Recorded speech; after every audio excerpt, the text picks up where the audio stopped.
Welcome back, painters. In this video we're going to concentrate on non-metallic metals. First, I'll start with the headband and the sword in a non-metallic silver. To do this, I'll use a Thamar black, an iron hull gray, and a marl white. I'll put these all on my palette, and then I'll mix all three together to get a nice smooth transition. You can see that I'm mixing the Thamar black with the iron hull gray and getting a nice in-between color, and I'll do the same with the iron hull gray and the marl white. This helps me get a smooth transition when I'm painting on my miniature. And I'll work all the way up to white. So I'll start off with the iron hull gray. I'll paint most of the headband this color, and I leave a little bit of the black around the rivets and also at the bottom of the headband.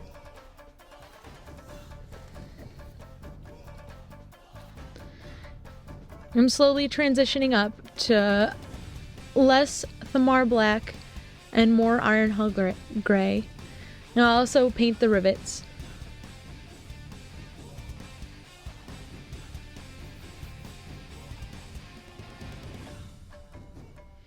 I'll paint the top of the metal plate and the side. Now I have iron hull gray, and I'm working on the top of the metal plate to establish a nice highlight. I'll also come in the concept art, it's a little dented, so I want to put in a little dent here. I'll use a little bit of Thamar black and the iron hull gray, and I'll blend the two together. I'll keep concentrating the iron hull gray.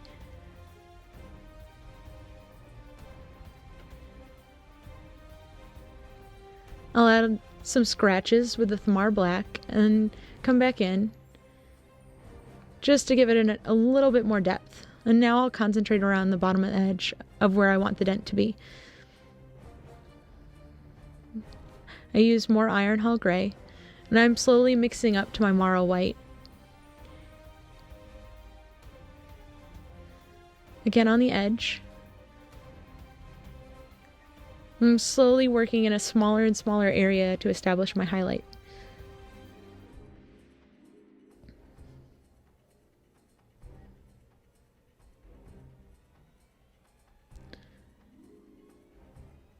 I use my brighter color underneath the two black lines I've painted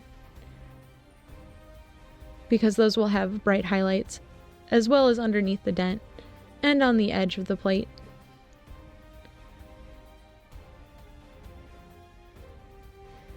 Using a lighter and lighter color, I'm slowly working up. I'm not really worried about my blending on this one because the plate itself is very scratched up and battle worn, so it's nice to have a little bit of a less smooth blend to give it contrast. Here I'll use my white, putting in those final highlights. I'll also put a final highlight on the very bottom edge of the plate to get a nice contrast between that and the skin tones, and on the rivets.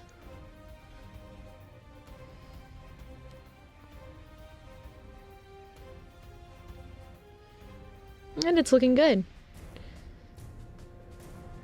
We have a really nice non-metallic metal head plate.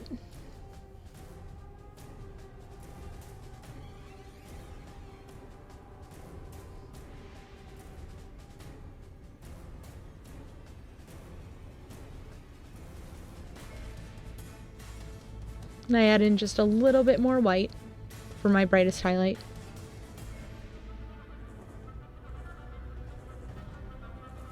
And I think I'll call that done. Now we'll move on to the sword. Swords are a little trickier. If you guys want, you should look at some of the concept art to get an idea of where your highlights will fall. For this, I concentrate my highlights at the very tip of the sword and then at the opposite side on the bottom. I work with the Thamar Black mixed with the Iron Hull Gray. And I add more and more of the Marrow White, just like I did on the headband. You can see I also have a defining line on the blade. That's sculpted in, so it's easy enough just to run your paintbrush down the side to get a nice smooth line right there. I'm adding more and more white at the very tip. And I'll do the same on the other side.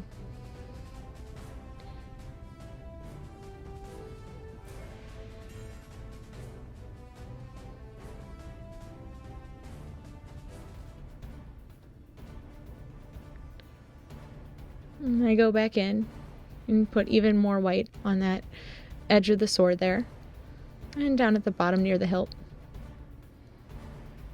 Eventually I'll work my way all the way up to a white.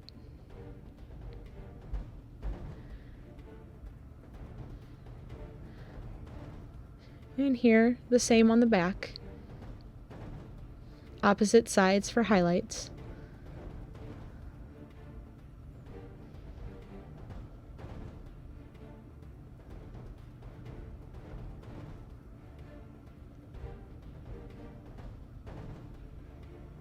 And again, the brightest white at the very end.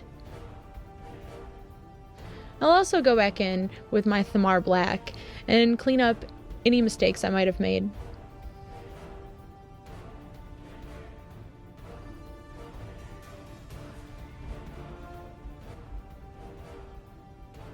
And pretty good looking sword. Now I'll move on to the non-metallic gold. The hilt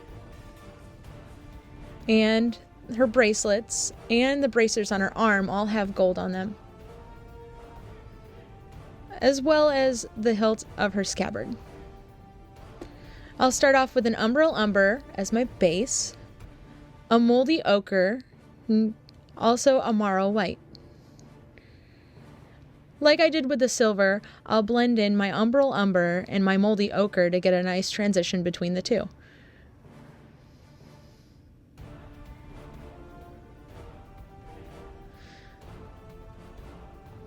I'll then use the moldy ochre and blend that into the white to get a nice transition between those as well.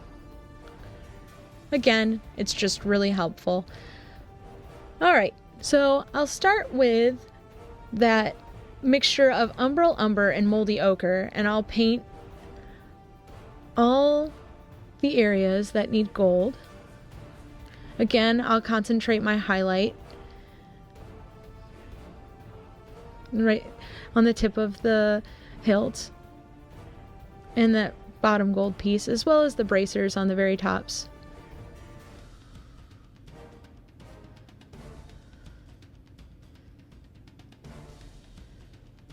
And there on the bracelets on her legs. I should say anklets. And then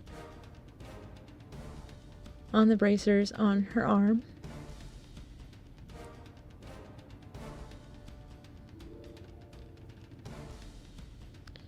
And you start adding more ochre. And I work in a smaller and smaller area.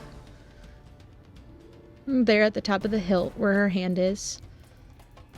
And right there where it will receive the most light.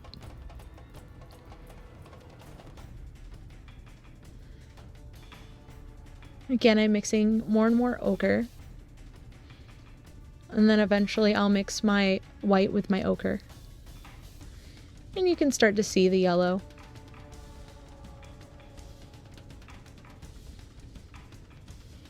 And I go back in, I had to fix some of it where I had painted outside of the lines. You can really start to see the highlights.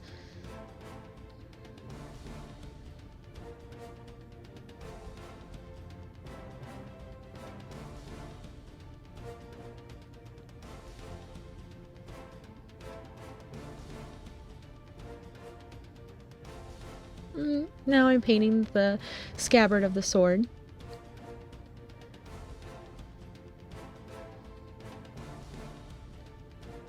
Here I come in with more of that moldy ochre and the white, and eventually going all the way to white, like I did with the silver.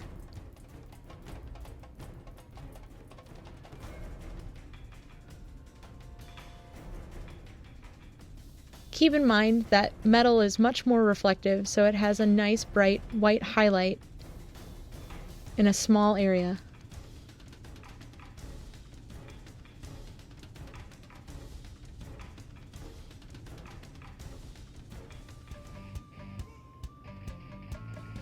Right there I put just a little bit of a white highlight and I smooth it. And the same with the hilt.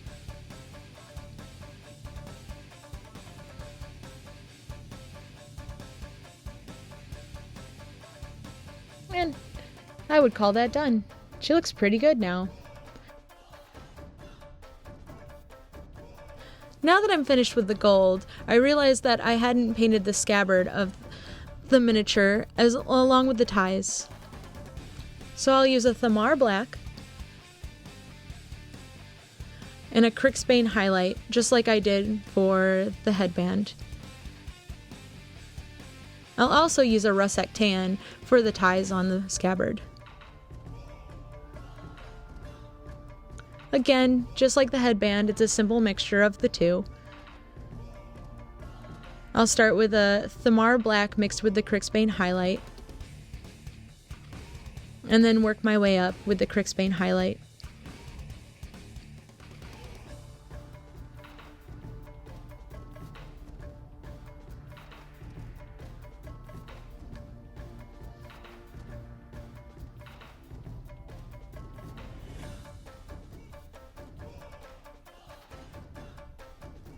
I'll then paint the ties with the russet tan,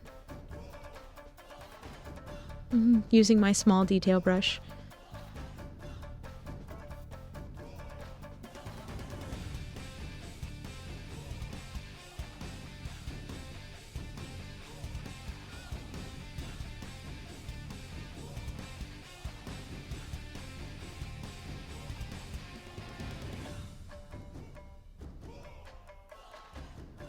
Now that we're done with our non-metallic metals, we'll move on to the next video and finish the eyes and the base.